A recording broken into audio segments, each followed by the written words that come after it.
That was after you had hit your height. Boom. You know what I'm saying? So, boom. I always talk about that. People always want to get to the top. It's like you don't know what it's like when you at the top and you hit your lowest from that's a hell of a drop. Exactly. Exactly. They be thinking about like, well, you already in the trenches. Like, bro, you ain't even. Yeah. It's easy to fall off the couch compared to fall from the roof. You know what I'm saying? It's different, bro. Yeah. And so, I went 7 months of depression, bro. Wow. You know what I'm saying? How'd you deal with it? Tough, bro. I was thinking, what got you out of it? What finally got me out of it, after like going through all the bad thoughts, do I need to be alive? Do I not need to be alive? Yeah. I had writer's block, crazy, Yeah. you know what I'm saying? Which like writer's block is kind of a delusion actually, Yeah. you know what I'm saying? But what helped me was. Ladies and gentlemen, it's an honor, privilege, and a pleasure. Welcome to the Daily Canon, and we are graced with a real-life superhero that we about to talk to right now. I mean, everything from music to fashion icon. This brother is making major moves as a mogul, as a curator, and just a cool-ass motherfucker. Y'all make some noise from Atlanta, Georgia, Trinidad James. Hey, what's going on, y'all? My brother, man. It's a pleasure, man. Come on. It's love, man. You always show love to me, so I appreciate you always, man. Man, come on. But so I want people, a lot of people may or may not know your story, but you got a really unique and spectacular story about like how you got into the game and how everybody was introduced to Trinidad James. I mean, took it from the streets all the way to the Grammys. And I mean, a lot of people don't even know, like, we share the same first name. Your government name isn't Trinidad. That's where you're from, right? Right. But your first name is actually Nicholas. Correct. Yeah, see, Nick, from a Nick to a Nick. Right there. So yeah, man, 80s baby, tell me how it all happened for you, man, from day one. What's the origin story? To put it in good terms, it should, immigrant, man. I was born in Trinidad. Wow. So I came to America in elementary school. Yeah. And really just had to figure out how to survive. Yeah. Survival has been a big part of my life for, a good chunk of it. And in the midst of it, it's been beautiful because I've got to experience like the full American experience because I lived in the places that really kind of mold America, which is Florida, New York, Georgia, South Carolina. I didn't grow up on the West when my career brought me to the West.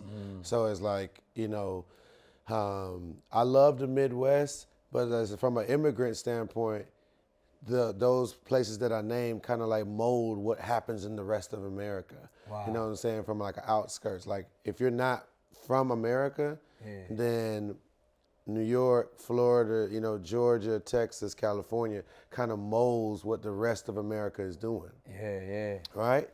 And so for me, man, it's just been one of those things where it started there, figured out survival. Atlanta is kind of like what molded me because that's where I ended up for like actual elementary school when I started going to school here. Right. Middle school, between high school is when I started doing like going to different high schools because of my parents from Georgia to South Carolina. So that was still the South, but then it was like the black South and the white South. So which was important. All these things were important. Where I'm at right now, every single aspect of my life has been so powerful because it's really molded me to be able to understand why things happen to me. Right. I don't have no regrets because everything made me so much more powerful. Right. I'm able to be introduced by you, another superhero, as a superhero, because I was able to harness my powers through my experience. Facts. Right? Yeah. And so from getting out of high school is where 8th grade on to like 12th grade is where through my Atlanta friends where fashion became like, hey, this is how you break the cycle of being lame in school or being paid attention to. Right. Style is something that matters in America. Facts. It matters in the black community hard, real hard. And I could tell the difference in that because in South Carolina it didn't matter. I would have, it didn't matter at that school I went to. Sports is all that mattered. So that's why basketball, football, and all the things that in track became such a thing that I excelled at because I was like, okay, when I'm in Georgia, I need to care about how I look. Right. When I'm in South Carolina, I need to care about how I play. You know what I'm saying? Like I'm looking at it from the immigrant's experience. Or whatever of like, how do I survive amongst these people that I don't know? Yeah, yeah. You know what I'm saying? How do I get to a place of like taking care of my mother for real, for real? And you know, basketball was the first dream of like, okay, I'm pretty good. Yeah. You know, people are excited to bring me on the team. Yeah. I had a pretty wicked jump shot in high school. But that transfer in school thing messed up my eligibility by the time I got to 12th grade. So that dream got kind of killed in 12th grade. That kind of hit me hard because it was like, you know, I'm just trying to make it. Like, I'm just trying to figure it out. You know, you're a kid, you still want to live and things like that. But also at the same time, it's different for me. If my homeboys get locked up, they gonna get out, it's all good. I get locked up, I get a strike, and I can get deported. Right. It's just a different experience. That's all the way different. Yeah, it's completely different. They didn't understand that, and I didn't understand how to explain that either. You know what I'm saying? So through these extra struggles that I've had in life, it's allowed me to be a better communicator because I've had to walk a tighter rope than the people that's around me. Right. Boom, I get out of high school. I don't go to college because I didn't want to waste my mother's new husband's money when my parents split. It just, I knew if I went to college, I wouldn't do nothing but be a hustler because when basketball didn't work, I started just hanging with the wrong crowd because they was waiting for me. You know what I'm saying? Like when I had basketball, I was able to like, well, I'll catch y'all later and I can go do sports. You know, especially when I was in Georgia, or Atlanta, should I say. And when basketball didn't work out, well, then it was like, hey, we've been waiting on you, you know, so boom, I was like, well, let's do it, you know, because America is about connection. America is about community. America is about classism. If you don't have a pocket, then you're out of pocket, right? You're lonely. And when you're lonely, there's only so much you can accomplish. You need team, you need people to feed off of in order to be actually powerful. Because you'll be the only person that you'll be the only person that kind of like is validating your shit. Or whatever, which is kind of delusional. Right, and so boom, they taught me the streets, you know what I'm saying? Shout out to my boy. You know, I'm gonna keep his name off of this, but like they really showed me of just like, hey, this is how you gamble, this is how you trap, this is how you, you know what I'm saying, everything. Like this is how this city worked for real. So I was like, okay, cool. Understood that. Because of my other friends who like taught me like style mattered, I kind of took that serious in high school. And it really helped me to make a name for myself from like an individuality, like, you know, best dressed in high school and things like that. My senior year, like, you know, I came in number 2 or whatever because I lost to like the dope boy's brother. You know, I was like, I mean, I'm not gonna compete with some guy who's like wearing his brother's Bally outfits, and Gucci outfits, like, nah. But once again, all these things showed me, like even from a fashion standpoint, he might have beat me in 12th grade because of the name brand things he was wearing. But my style still stood out more because I didn't have the money to buy the name brand things, but I was still putting that shit on. Right. And it just showed me as I got out of high school, didn't go to college and got into the real world, that style is in you. It's not about the brands you wear, it's about how you wear what you wear. And so boom, when basketball didn't work out and I didn't want to become like the super street guy, my dream job was to work in fashion, to work at a cool store, not even to like work in actual fashion. Some Lenox Mall type stuff? Yeah, like the whatever's the coolest store. In Atlanta at the time was a store called Wish, ATL, they're still around. They were really, really popping. You had Walters, the shoe store. It was really, really popping. These were, the people that worked there were people who, to a certain extent, I kind of looked up to because like they worked in my ideal dream job. I ended up getting that dream job at this new store that had opened up in Atlanta that I used to shop at. A situation went down one time where the owner got robbed by some kids that I walked in with. I wasn't with those kids. They robbed him on one of those snatch and grab type of things. He chased after them with a gun. When he chased after them with a gun, I was like, yo, this is crazy. I had a gun go off and everything. I'm like, dang, did he just kill somebody? I stay inside the store and lock the door because I'm shop at this store. I didn't want him to think that I had something to do with it. When he comes back, he didn't kill anybody. When he come back, He was like, yo, why you still here? You know, I was like, look, bro, I didn't have nothing to do with that. I'm really actually cool with your sales associates, your manager, your sales associate. These are the people, this is my first time even seeing you. I didn't even know you was the owner. But I figured you were because, well, you're Asian. This is yours. I understand. I get it. And so, boom, that ended up random things in life and being an honorable person, that turned it into maybe 3 weeks later, the sales associate manager guy hitting me up and like, hey, you think you want to work here? I was like, sure. It's my dream. In my mind, I'm working at the Waffle House at the time. You know what I'm saying? As a cook. You know, and a waiter, cooking a waiter. And I was like, yeah, you know, this is my actual dream job. Like, bro, I'm flipping waffles, bro. Hell yeah, I want to work at the cool store. You know, boom, get the job. The reason why he gave me the job, I had no resumes or nothing like that. Even when I got the Waffle House job, I've never had a resume in my life. You know, I got it through having a good relationship with my boy who used to hustle, who showed me to hustle. He used to hustle, but what I respected about him is his aunt ran the Waffle Houses in Atlanta, and she gave him and his brother a job early. So they understood legal money and hustle money. And he showed me both. How whatever. So when basketball didn't work out and I was just like, you know, hustling, he realized that hustling wasn't something I wanted to do full time.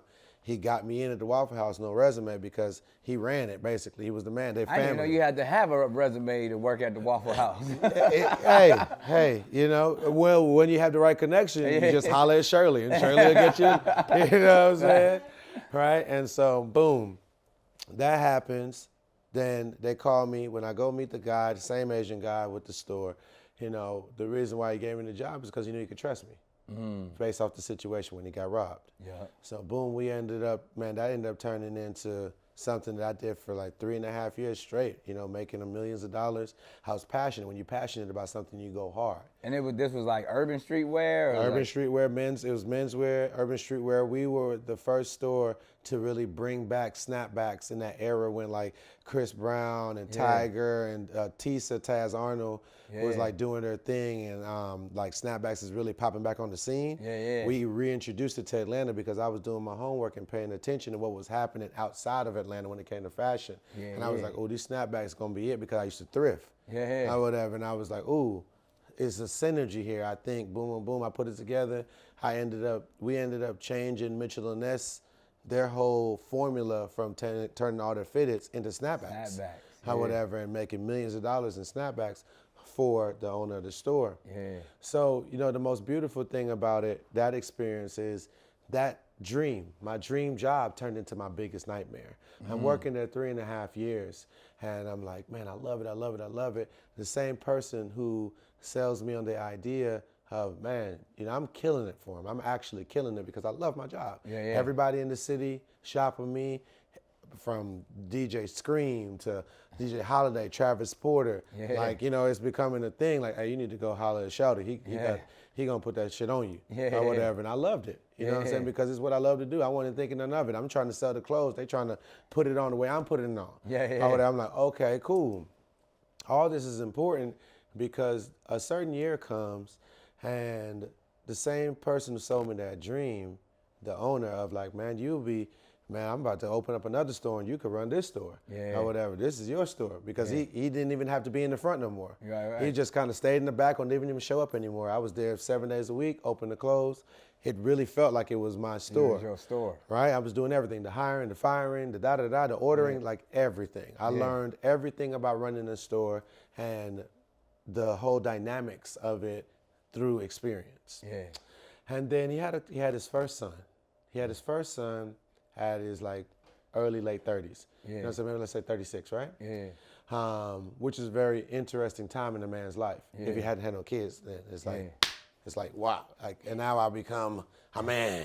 right. And so one day we're just sitting down just like how me and you are, and let's say you're him and I'm me. Boom, at the register, you're the register, I'm sitting beside you. Like how we usually did when he would come in. When he would come in and I'm there, or whatever, I would let him have the throne, and I would chill on the sidecar. Right? It's your spot. I don't have no issue with that. They come to talk to me anyway, or whatever, and he wants that. He don't want to even talk no more. You know what I'm saying? Because it's got so popping, and like it's Atlanta, so you know how that energy is. Yep. However, I became that safe space and that bridge between the culture of this Korean gentleman and our city, and the kids that used to rob him and the kids that stopped robbing him because it's like, oh, nah, we rock with him. Yeah, we ain't gonna rob it or whatever, but look out for us. I understood that. Yeah, However, absolutely. it's like you got to take care of the trap. You got to take care of the streets. I understood that because I learned that from my boy in high school. This how you know what I'm saying? All these lessons helped me in different chapters of my life. Yep. And so, boom, we're sitting just like this, you, him, I, me. And I say to him, just normal conversation between men of, hey, man, how your son? I ain't seen him. He had the son. Yeah. How your boy? And he says something that, anybody would say. He's like, and he's, one going on 30. Or whatever. And I was like, man, that's what's up. That's what's up, man. Beautiful. And in that same breath, just normal talking, just like how me and you talking right now, he says, man, it's crazy. One day you'll be working for him. And Wow. not from a place of malice. He wasn't being disrespectful. He was literally just talking. Like when you in a Now, mom those and pop, are his dreams. Like, he could pass his you legacy know what I'm saying? on In to a mom his and son. pop shop Yeah, or whatever, you spend a lot of time with the people you work with because it's not like working at J.C. Penney. It's not like, you know what I'm saying? It's like this become kind of like a baby family. Yeah. Right? And he says that, and internally, something in me just goes off. Or whatever, I was like, no, the hell I won't. Right? Yeah. And this is a while ago, bro. This is, I don't know, 2011, 12, maybe. And my whole life of just different experiences and different people in it just flashes before me. I thought of the gentleman that worked at Walters who I looked up to when I was telling you I was looking up to people who had the dream jobs that I wanted. And I was like, man, when I got my first paycheck in Atlanta at 14, 15 years old, I blew that whole paycheck with those same guys when I was 15. Now that I run this store with this gentleman, those guys still work at that store. And I was like, nobody was speaking about ownership at the time, black-owned businesses. That wasn't a conversation I'd ever heard. That term was never, ever, ever used in my whole American experience. Right. We're talking about 2012, 2011 now. Never, ever, ever. But something inside of me internally was like, no, I'm not going to work for your son. And then that turned me into, what am I going to do to own my own store? Because I got to get out of here. Right. And it became like a nightmare now. So my biggest dream now becomes my biggest nightmare because the person who even planted the seed of ownership in my brain has now come and burnt down my whole Tulsa or whatever with his new dream. Which I have to respect because that's what kids do. Right? Totally. You know what I'm saying? Like kids give you a different perspective on self. That's the beauty of children. He's trying to build his legacy. Boom, right? You know what I'm saying? It's like the first legacy, the lowest hanging fruit. Well, obviously it's the store, right? I'm not his son no more. It's his son is his son. Okay, I understand that. But what about me? Right. You know what I'm saying? Like, I remember what you told me because nobody never said that to me, not even my own father. You know what I'm saying? A lot of gentlemen don't realize the type of things that you say to young fellas, it sticks with them because they don't have a father figure. Right? And so, boom, that's what makes me get into music. That's what makes me like think of all the things that I can do or whatever. It's like, okay, I was already kind of hustling. Boom, boom, boom. I'm at the store. I'm selling Jordans and stuff like that and all type of things. What else can I do? I was like, music. My partners, the same guys who put me on style and things like that, they were always doing music, but they weren't doing it correctly. As far as like, if music is not mixed well, then it's trash. I don't care how talented you are. If you're recording great music on bad equipment, then that's bad music and you will not be successful. Right. I don't Simple care as what that. you say. 1000%, I know this. Yeah. And so when I realized that I'm the one who kind of put them with, real studio, real engineer, and they didn't take advantage of it the way that they were supposed to, I turned around and took advantage of it. I went and found an engineer. I started getting their throwaway beats and crafting my first project. All Go Everything is a part of that. That's somebody's throwaway beat. That's one of my partners' throwaway beats. Oh, wow. Throwaway beats from off of Dat Piff. Wow. Throwaway beats. However, one of the last songs, the second to last song I recorded for that project. Really? Right? So, and it's only 10 songs on the project. Yeah. So that means I've only made 10 songs. Right? Right. And that now turns into what All Go Everything turns into. Yeah. And now the person that everybody knew from the store is now this artist that's like digitally like, what? This, what? And I never told, you know, Travis Porter and like, you know, any of those guys or DJ Holiday, Scream, Spin, any of those guys that I was doing music. Because I was like, I never believed in, to me, the real American thing is to do it yourself. Yeah. Not really people putting you on, because I wasn't used to that. However, the stories I like in America is those bootstrap ones where you put the grind in and you build out your fortune. Right. And that's what I started doing. The difference in it, I got into it to own my own store, not to be famous. Wow. I got into music because there's no way you would ever think that your first 10 songs would put you to number one. Right. In a market that I've been studying and being a professional listener of music for so long. Yeah. How can my first 10 songs, I was questioning that. Yeah. But in reality, I had my whole life to make this whole album, to make this first album. And life was already preparing me for everything to come. Fact. When I went to the all-white school, I went to the all-black school, it gave me the juxtaposition to understand both. Yeah. Because All Go Everything in that first project gave me both fans, not just black fans. Right. It gave me white fans too. Yeah. So I understood it wasn't foreign to me as I was going to record labels and meeting a Jimmy Iovine or meeting a L.A. Reid. I understood how to speak to both gentlemen. Yeah. Or whatever, because I already did this duality situation when I was in high school. Right. You see what I'm saying? So once again, every chapter prepared me for the next. Yeah. And with that carrying forward, boom, you know, all everything is what it is. And now I'm in the trenches, I'm in it. And that's, I mean, honestly, man, like the world was introduced to you in that space, but even the visuals and even from the song, it was so Atlanta, but then it was like, this dude's a star, but like, who is he? Like, is this a character? Right. Is this like, from the visuals to like even just the popping Molly, I'm sweating, like all of that was like, okay, we recognize there's something really dope going on here. Correct. But is this on some like, we come across different individuals who, whether it's like ODB to DMX to, like people who are literally iconic, but you almost don't know who they are and if this is a character.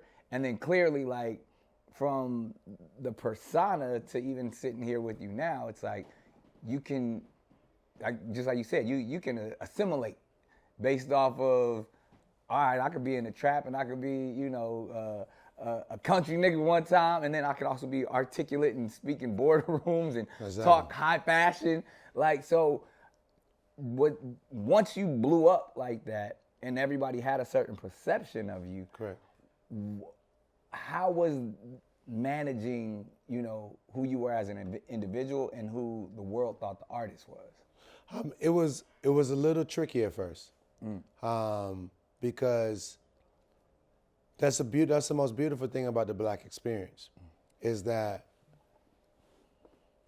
the people you named, ODB, DMX, let's put Busta Rhymes, let's put Missy in there. Yeah, we're just vessels, and the character that you see is just an expression from what the universe is telling us to do. Nobody helped me write All Go Everything. I wrote every single word by myself. Yeah. Some at the store when I was working, and then the rest in the studio when I finished the song. Yeah.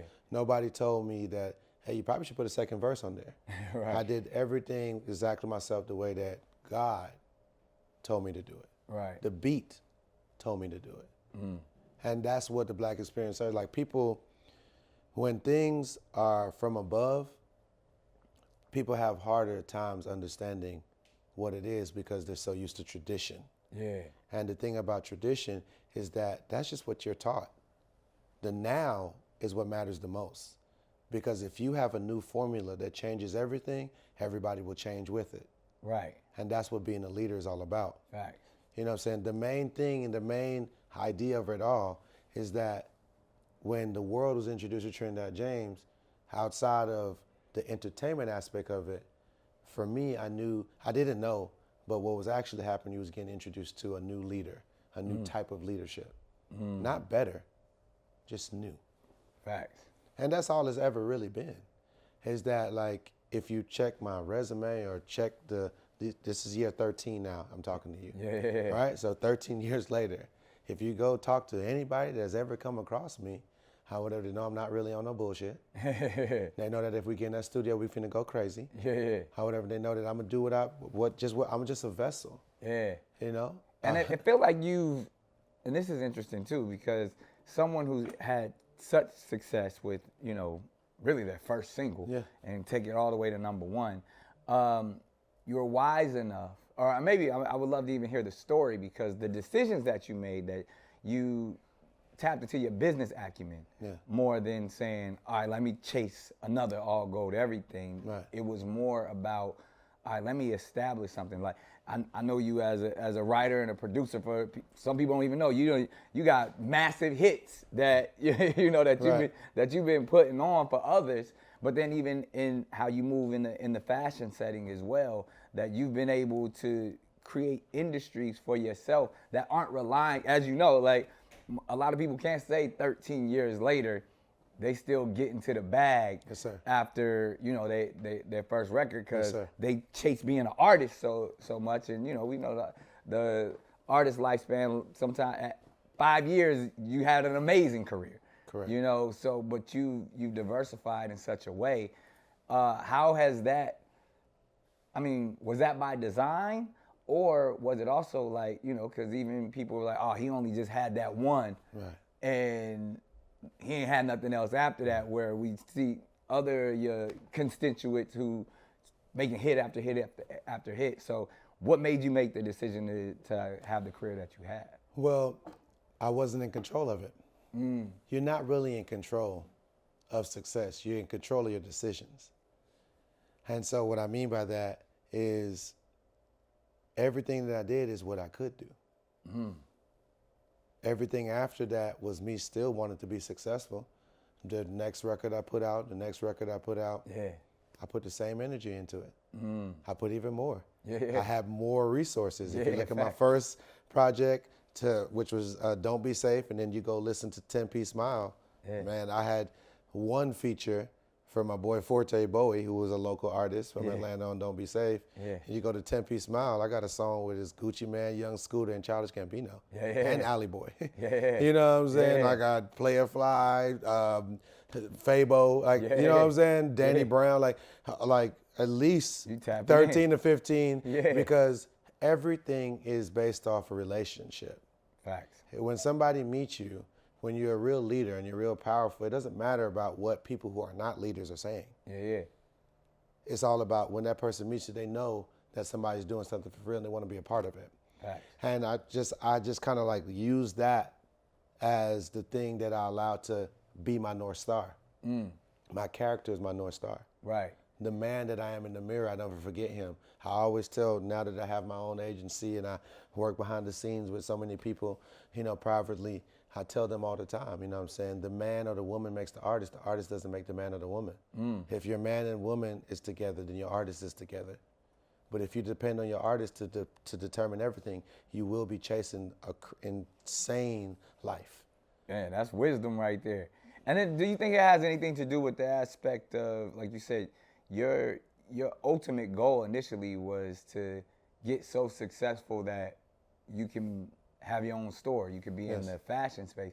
The Grammys probably weren't even in your thought process. And it's the beautiful thing, and anybody who is going to see this is sometimes the best thing that could ever happen to you is not knowing what you're capable of, because you just create from a raw space. Sometimes in life you only get one chance to be raw.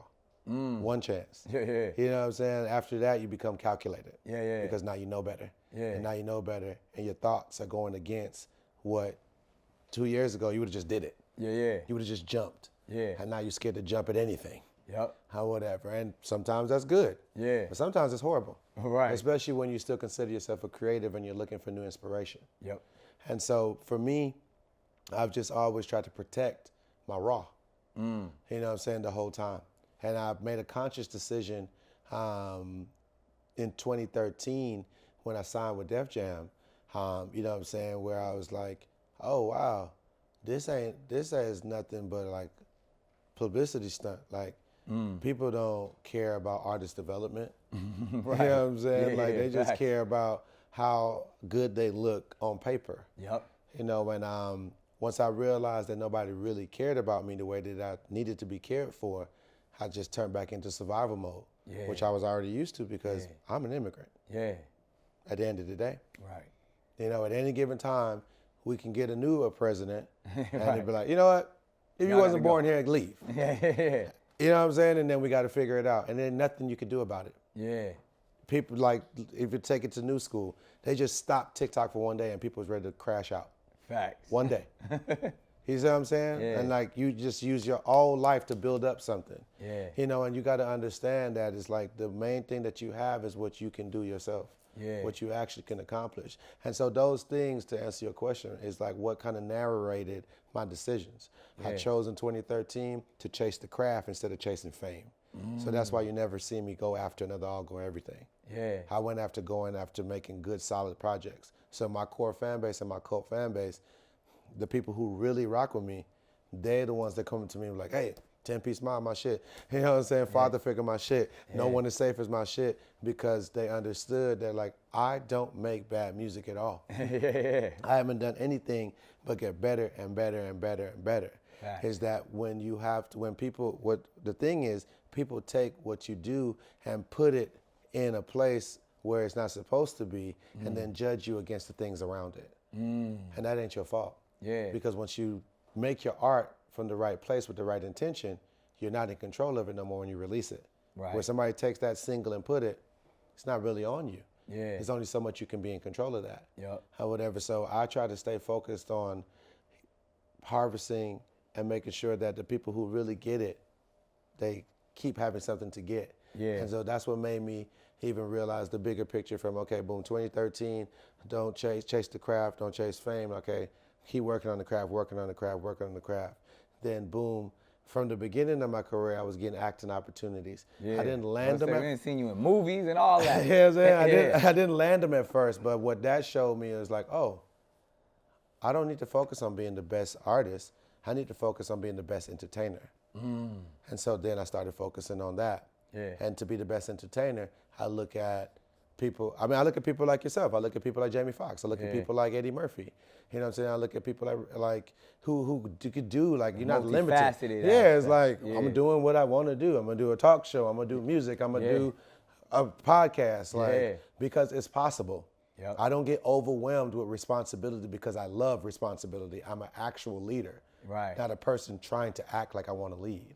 Man, that's powerful. And like, because I want to talk style for a second too, because through your artistry and entertainment and you know, your notoriety, you have carved a niche into the game, specifically in fashion, where people look at you as a curator, look at you as a fashion icon, and be like, yo, Trinidad James just dropped this, or he just did this, or he rocking this stuff like this. Right. But it has to be pretty difficult, especially in today's day and age, because I mean, a lot of times when I think even in All Go Everything, you talk about, you know, hype beast. We know about you. Yeah, like, and you introduced that to a lot of people's concept where Yes, sir. People can actually be faking the culture, but you actually live it and have, because even I want to talk style, but then even culture, which is something completely different when you come from, you know, the South, or even, I mean, as I'm sitting here looking at you, you got your nails painted and flamboyant, but you're a real nigga. At the end of the day, like, that has to be an interesting dichotomy, even in the space of style that we've seen over years. We've seen so many other fashion icons push the envelope and the limit when it comes to who they are and their self-expression. But it's a little bit different from you because you did it in hip hop and in street style and street fashion. So, I mean, being the leader that you are in this space, man, how do you deal with that? How do you deal with everything from the hype beast to the people that be like, man, you know, he's this, or whatever opinions they may have of you and even your Southern style? Because I've never lost a battle in real life. I've lost a million times on the internet. Right. But the internet, right. but in losing in the internet so many times, I realized it didn't kill me because it's not real. It's just an opinion. Right. But in person, I get people inspired. I get people excited. Yeah. Women love these nails. You see what I'm saying? Right. So if my real life experience was horrible, then bro, I'd be crashing out, and I wouldn't be the guy talking to you right now. Right. But my real life experience, the whole 13 years, been incredible. Man, that's because amazing. Yeah. once again, every chapter prepared me for the next. Once we started getting celebrities coming to the store, when I used to work at the store, and I realized it wasn't about them trying to come and just buy stuff and leave. They wanted to wear it the way I was wearing it. Yeah. It showed me early. I was like, oh, I got something. Like how I'm putting it on is something. Yeah. And so I was like, okay. When I got into doing music and you saw I'll Go Everything and all this, like, I was never thinking about fashion. I ain't thought about fashion ever. I don't think about ever what I'm wearing. Right. Because I've already solidified myself in the city of Atlanta, which is such a powerful black mecca with so many high opinions and rich black people who can buy the same stuff, but you don't put it on the way that I do because I'm not thinking about it. I'm doing exactly, it's the same thing with the beat. Whatever the beat tells me to do, I'm gonna do it because I'm just a vessel. It's not a, so ain't no secret to the sauce, you just being you. God has gave me, it's just like, that's why a song with a verse hook could be the number one because I'm not thinking, it's raw. It's hieroglyphics. You know what I'm saying? And Bruno Mars, shout out to him, he taught me, he showed me, oh, you tripping, bro. I'm studying you. You don't study yourself? So boom, I was like, oh, I need to go back and study myself. How did that connection even come about too? I mean, obviously. Well, I mean, it was one of those things where it's like, when you do something spiritual, people pay attention. And he reached out to my team. That Libra energy, is that what it was? Yeah. You know, that balance. Libra gang, you see Yeah, us. come on, man. Hey, it's powerful. It's a lot of powerful Libras. Come on now, you know how it is. He reached out to my team and he said, like, I want to do something with Trinidad's record or Trinidad. At the time, I was depressed. You know, I'd never been depressed until I got into music. Wow, talk about that. Never been depressed till I got into music. What, it's just because of I didn't, at first, I'm talking to you from a person with knowledge and understanding. But in the beginning of it, I didn't have none of that. Everything was literally walk into a fire to understand if I'm going to come out alive. Every time. I had no mentor, had no big trial homies. by fire. Trial by fire every single time. Every single thing y'all ever saw in the first 5 years of my career was literally trial by fire. Every single thing. Nobody on even my team, and it's not a diss to them, we were just hood niggas from the streets or whatever. Some with more money, some were not. But mentally, street mentality. That's not business corporate mentality. It's not. Now this feels like a ghetto in corporate because we run the shit. You know what I'm saying? But as I was coming into it, there's so much that we didn't know. So I had to go trial by fire, trial by fire, trial by fire.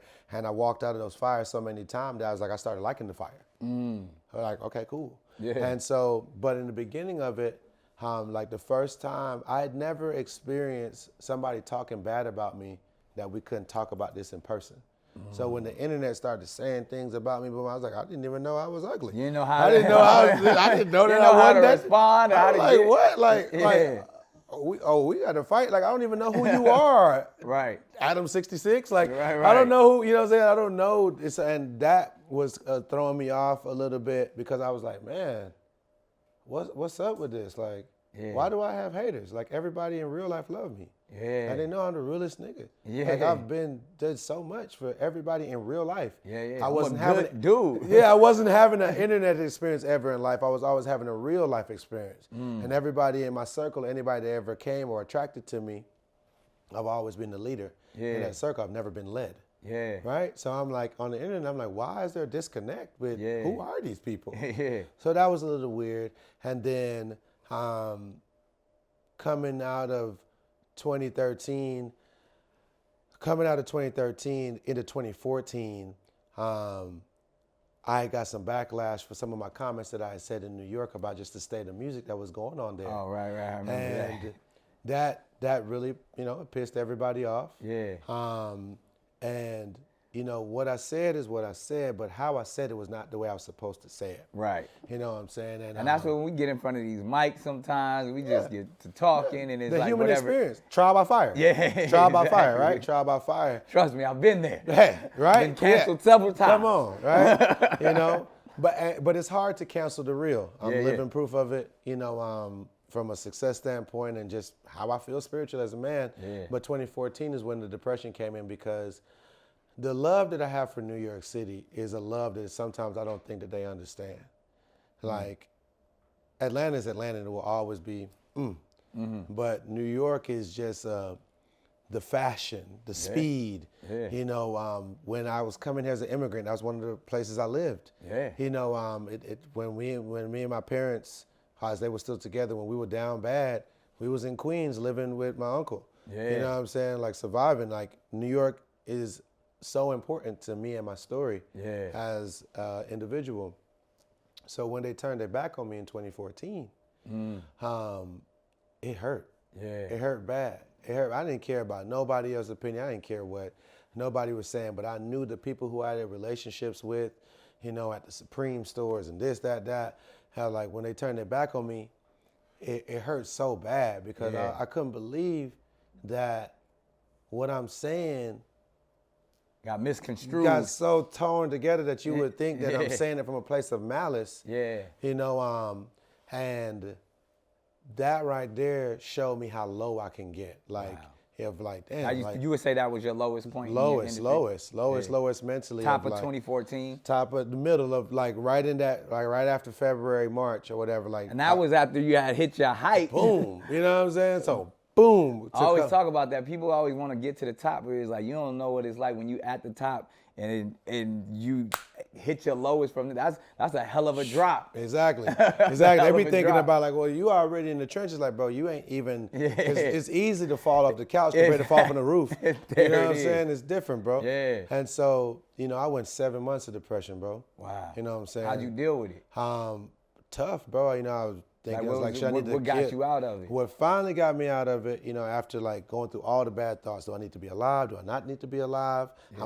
I had writer's block, crazy, you know what I'm saying? Which writer's block is kind of a delusion actually, you know what I'm saying? But what helped me was 7 months later, it was an artist who I kind of grew up with a little bit before getting into my success. He was already somebody in the circle of people I was running with that was rapping, and he was dope.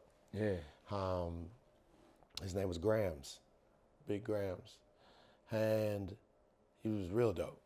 And I had a studio that the guy who recorded All Go Everything, I recorded it in his house in his closet. Yeah. When things took off for me, we bought a trap house and turned it into a studio, and then I told him to come work at that studio and just record my homeboys, just put on my tab. Yeah. Or whatever, when I'm gone, or whatever, boom, boom, just go ahead. I'm going through the 7-month thing of just depression. I'm just blowing cash, retail therapy, or whatever. I'm just sitting in the house every day. I ain't had no studio in the house. I just was, feeling low. Not feeling like that guy. I'm in my feelings, or whatever, just a horrible version of self. And then I said one day, man, I got to get out of this house or I'm going to kill myself. I know it because I'm just low, real low. Couldn't nobody get me out of it. My homeboys, they just come over and smoke.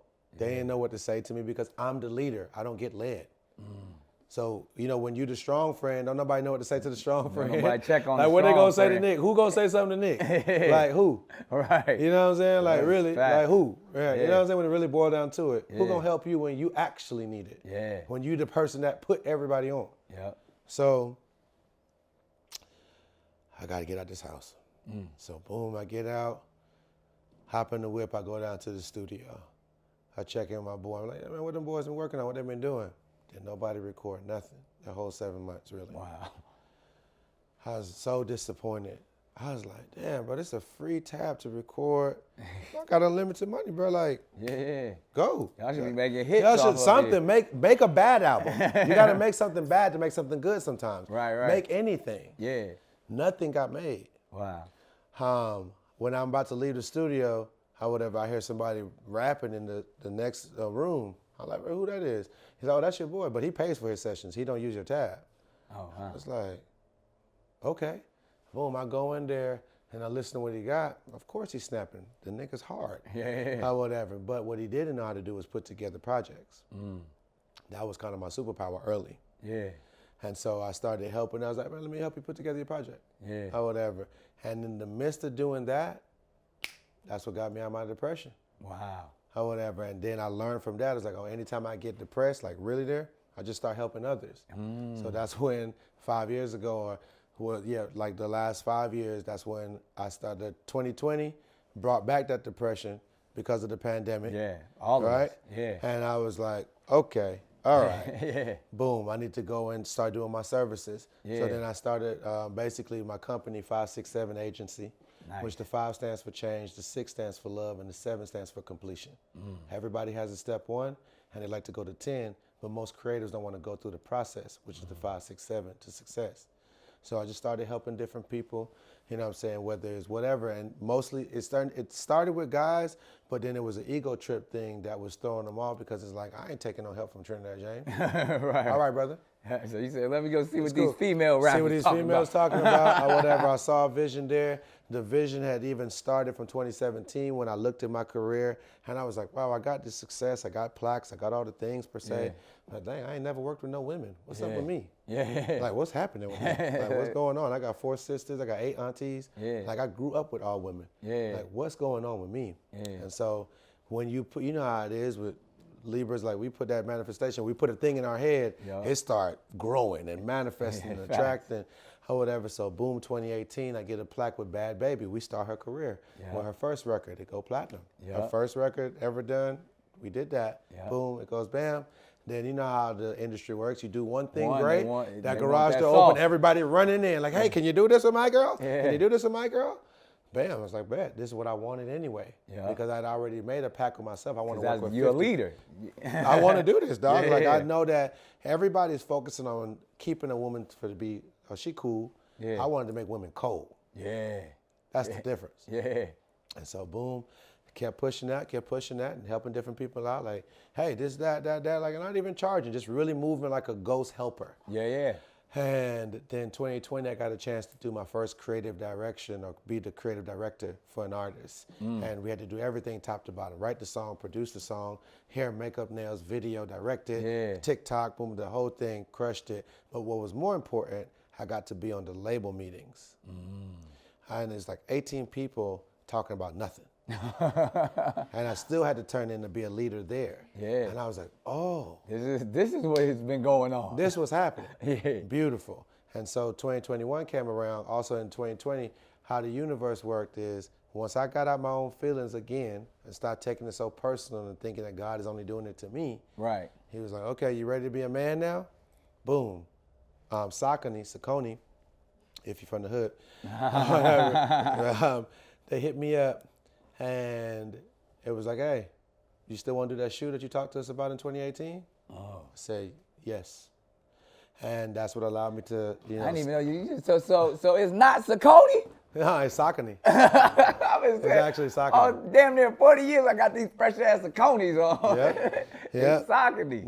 Yep. And you got your own Saucony. Boom, my own Sauconys. They brought that to me. And so boom, coming into 2021, I had to make a conscious decision because now, you know, because fashion is something that matters to me and shoes is something I made a real name in, I was like, okay, I had my whole life, like how you have your whole life to do your first album, you had your whole life to do your first shoe. You cannot fuck this up. You can't. And so when 2021 came around, I made that conscious decision that I was like, you know what? I can't do all 3. Because I mentally can't handle it. I maybe financially can't handle it either. To do Trinidad James, to help these women, and to do this sneaker in my brand, which is called Homework, spent off of Homework. And So I said, I'm gonna put Trinidad on the back burner for a little bit, take a break. Because even though I got out of the depression in 2020, I still felt the type of way to the game. Yeah. The game made me feel a type of way towards it. Because I'm like, bro, 2019 is one of my best years in this shit. However, I did Uncut Gems. I mean, I got to make my name as a writer with it's like a certain amount of people that write all the music that you see on the charts. Yep. However, I got to get in that room with them and they got to see like, bro, don't play with me. I'm one of them ones. Yeah, I'm one my of them pen ones. is one of them ones. Yeah. However, and earn their respect. Like it just opened up a lot of avenues for people to realize like, hey, you need to tap in with Trinidad. Yeah. I hear what you think, but this is what I know. Because once again, you need to live in the now. Yeah. And so, boom, I put Trinidad on the back burner because you never want to hate music because music didn't do anything to you. It's the game. That's the real. The game is full of bullshit. Yeah. The game is full industry. of... The industry. Yeah. You know what I'm saying? It's full of fuck niggas. It's all the things you don't like. It's not music, bro. Music is beautiful. Yeah. It's one of the most beautiful, magical things that you ever can do in your life. The universal religion. Come on, man. It's a sound, it's a soundtrack to our life. Yeah, true spirituality. Exactly. And so, boom, focused on the shoes, focused on, I was like, I'm finna go extra hard with these girls and go crazy, turn it up. I had a chip on my shoulder, I had all that. Yeah. And, that's what I do. That's what I did, man. That's what I've been doing. And, it's just been beautiful. And now... You've been killing it, man. Thank you, man. Thank you. And so now we're here. And some of the most beautiful thing about it is that store I used to work at, that's the store I'm opening. However, next month during Black History Month, Full circle. Full circle for my brand Homework. I brought you a gift too. You know what I'm saying? Nah, that's what's up. Some of our kicks and stuff like that from soccer. So this is the store gonna be called Homework? Yeah, it's gonna be the Homework store. That's dope. You know what I'm saying? Homework store. So it's gonna be beautiful, man, and it's gonna be a split between local Atlanta brands. It's a hell of a story, man. That's a movie, man. You gotta. Hey, direct it. You know what I'm saying? You know what we skipped over too, but I still. The Bruno connection that obviously took you all the way to the so he reached out, and when he reached out, I was depressed. Yeah. Depression took me down the street. Yeah. Boom. So I didn't talk to him. My team talked to him. I was having weird trust issues with people close to me, which I don't like. It's I do so much to stay away from unloyalty. Right. That is like, why is unloyalty still finding me? It is what it is. It is what it's and part so, of the game. I get out of the depression. I get out of the depression with my boy, and then I get a call from California, dope producer named Bhabie, kind of legendary out here in California on the low. Him and Cocaine. Oh yeah. Right. We had did a joint. True West Coast OGs. Like real OGs, through Bishop Don Juan. That's how I met all these OGs. Because I met him when I first came out in LA. You know what I'm saying? And he just took a liking to me. Yeah. Or whatever. And I see the similar energy. You know what I'm saying? It's like, the ism. Yeah. And so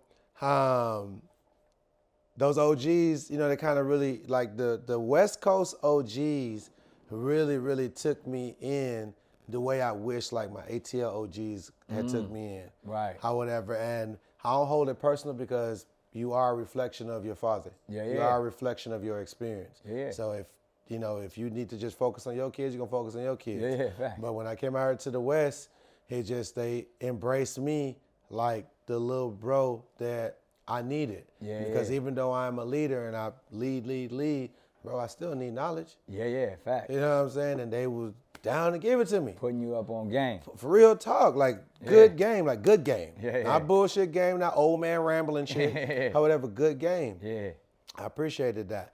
And so it's almost like the universe cracked open that depression for me. I'm helping my boy Grams. Yeah. However, and feeling good about myself. I'm smiling again. And then boom, I get a call. He's like, hey man, look, I got some guys. They said that you blessed them with knowledge in 2013, changed their life. They'll shoot our video for free if you just come out to LA. Oh, wow. I said, what? Bet. Came out to LA. My boy Mike Marasco, director, he picked me up in a black Porsche from LAX. As soon as we got there, we started shooting right by the LAX sign. Oh, wow. However, boom, get in the black Porsche. I'm like, bro, so who are you?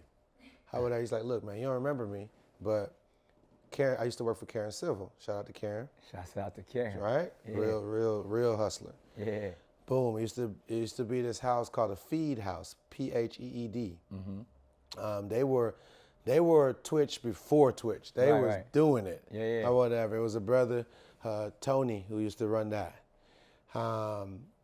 I went to that house and I shot a music video there, or at least was trying to. It was a crazy house. It was one of them real Hollywood Hills things. Where everybody coming through, because everybody want to meet me. They want to see me. They don't think I'm real. Like, they're like, man, what is this nigga? Like, what, you know what I'm saying? I'm meeting everybody. You know what I mean? I met Cassie. I'm like, bro, this Cassie. Like, and I'm like, what the hell? Why are you here? You know what I'm saying? Type of shit. And he said, man, I came to try and interview you, and you put me in my place. But the way that you did it, it really, really made me straighten up.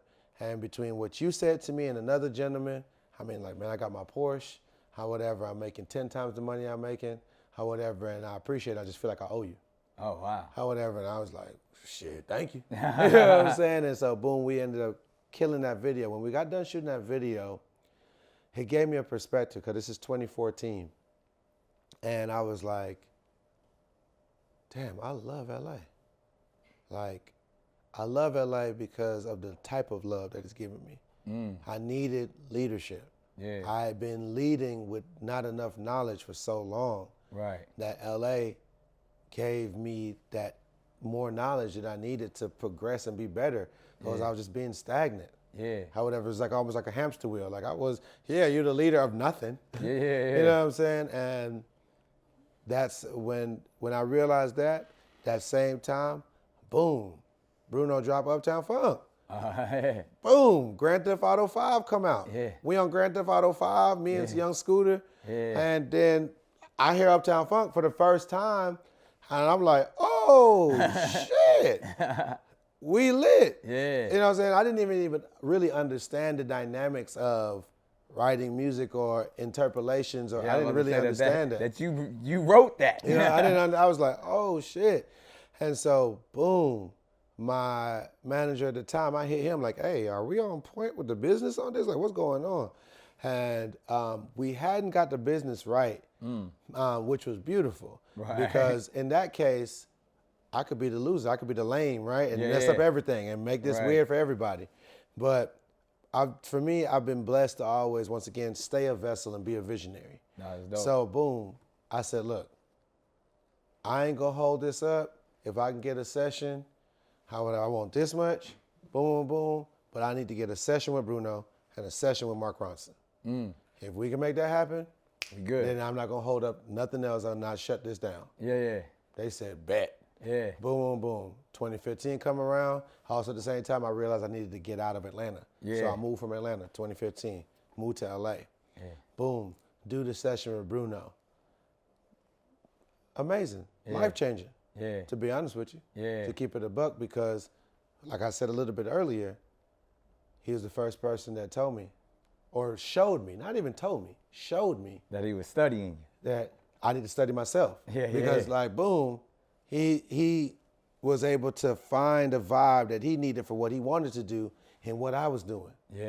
So if somebody so amazing, so talented, could see inspiration in art and what I'm doing, an immigrant out of the hood, with all go everything shooting in my brother's hood, then I need to take my ass back to the classroom and put the tape on and start do your homework. And do my homework. Hence why the name of the brand. You know what I'm saying? And I get it.